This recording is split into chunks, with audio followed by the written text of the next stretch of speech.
It's about unsettling as a son of a bitch once you realize that you've been in a relationship with a covert narcissist. From the false personas to the bullshit lies, the smear campaigns, and the way that their eyes become black as night during bouts of narcissistic rage, which isn't just unsettling, but frightening as fuck, as it takes a shit ton of adrenaline pumping through one's veins in order for their eyes to react in such a way. And it's times like this that you'll think to yourself, you finally have seen it all. There's no way in hell that anyone could possibly become more evil. Then what do you know? Here comes the narcissist, as if they were the devil their fucking selves, to prove you wrong once again by one-upping themselves with an all-new top high score of pure evilness in human form. And the list of unsettling things about the narcissist is similar to the regard that it too has no apparent ending in sight, as within every crack and crevice and around every corner, there's yet something else to discover about the narcissist that makes you unsettled, with this week's highlighted feature being how uncannily remarkable the similarities are between serial killers and how they go about taking the lives of their victims, as to the narcissist and the ways to which they slay the souls of their targets. Most of the general public's knowledge pertaining to serial killers is inaccurate, stereotyped, and misconstrued, as the lead source of information is nothing more than the product of good old Hollywood. And according to the FBI and the National Center of Analysis of Violent Crimes, it's within these stereotyped misconceptions that lend to more fusion about the true nature and dynamics to that of a serial killer. Like the narcissist, majority of serial killers are hidden in plain sight, interactive within their communities, and often very well liked, appearing as just a standout friendly member within society. They blend in effortlessly, so much so that often their suspicion is overlooked by family, friends, and even the law enforcement.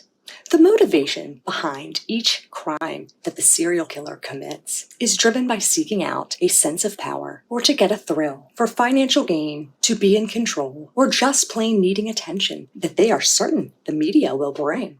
Within each murder that they commit and get away with, they become increasingly more empowered, feel a sense of superiority, and start believing that they will never be discovered. It's not that serial killers want to get caught. They feel that they can't. Narcissists, like serial killers, are repeat offenders, slaying the souls of their targets one after the other, having no remorse for the pain that they cause, because it is, after all, the pain inflicted upon others to which they find the most pleasure. Now, serial killers are most often considered sociopaths or psychopaths, more so than narcissistic. But what you must remember is that in most of the world outside of the US of A, individuals are not diagnosed with having one or the other. Rather, they receive a diagnosis of having a personality disorder, because studies have shown that in certain situations, those with personality disorders may acquire traits from one subset to another, meaning that a narcissist can become a psychopath a sociopath, a sociopath a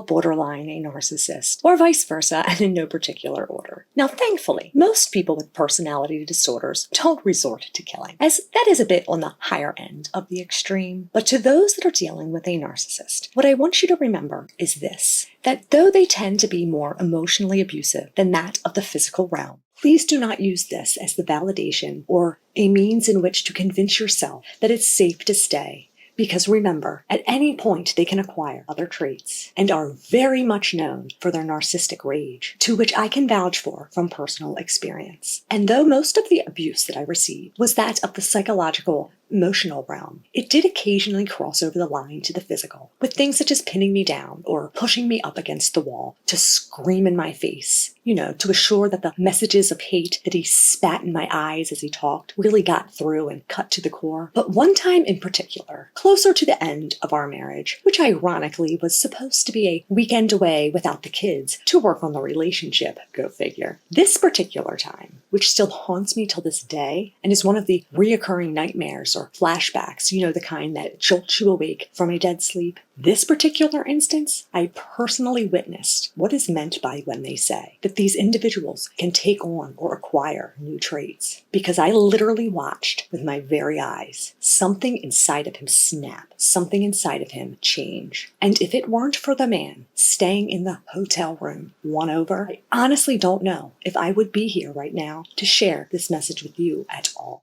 But I do know that I will never forget the words that my ex-husband repeated while he ripped out my hair as he lifted my body by nothing but the ponytail I had on my head that he had entangled in his fist before slamming me back into the pillow with such force that I could no longer breathe. Doing this over and over, in between doling out blows to my face and bare ass as he had stripped me of my pants, I suppose to make the stings more intense. The words he repeatedly screamed while doing this, as if he were a broken record, were, and I quote, "Do you think I am a pussy, you motherfucker? Do you think I won't kill you?" And to this day, I honestly don't know whether he would have or not. And I thank God for the bravery and the kindness of a stranger who stepped in and saved me so I wouldn't have to find out. Now, I am not suggesting that my ex, or anyone else for that matter, is going to become a serial killer. At least, Lord, I hope not. But rather, the moral of this message is this: that just because somebody is not physically abusive today does not mean that they won't be tomorrow or a year from now. And regardless if they are physical or not, abuse is abuse and should not be tolerated at all. Because to be brutally honest, the parts of the abuse that affected me the most didn't come from ripping out hair, from any bruise. It came from the slaying of my soul and to the realization that I had been married to a ghost. You have to stop trying to fix the relationship or thinking you will save them, because you can't. The one thing that you can do, though, is to save yourself. Choose you. Love yourself. Love yourself enough to be free. Free of all the bullshit. Focus on you. Fuck the narcissist.